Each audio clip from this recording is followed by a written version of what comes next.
Рассказать о сугубо личном, раскрыть свои мысли, переживания и внутренний мир решился неординарный художник Сергей Суворов. Около 30 живописных работ талантливого мастера отражают оригинальное восприятие художником окружающего мира. Полюбоваться ими можно в музее имени Эрзи. 3 августа здесь открылась выставка «Личная».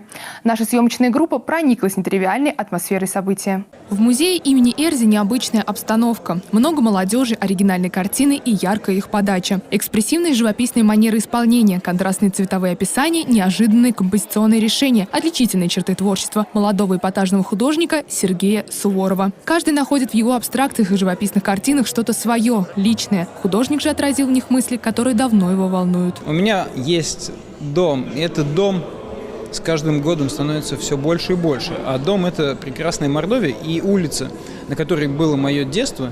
И эта улица Радищева, ее снесли. Это какой-то такой жизненный этап, что-то происходит у меня внутри, в голове. И вот я его зафиксировал и назвал конкретным именем «Личное».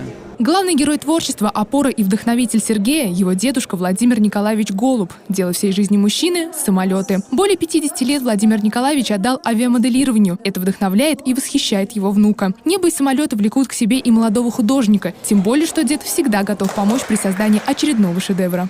Тут все у него хорошо получилось. Он меня куда-то приглашал, я оказывается, как летают модели. Вот. Все время я им помогаю.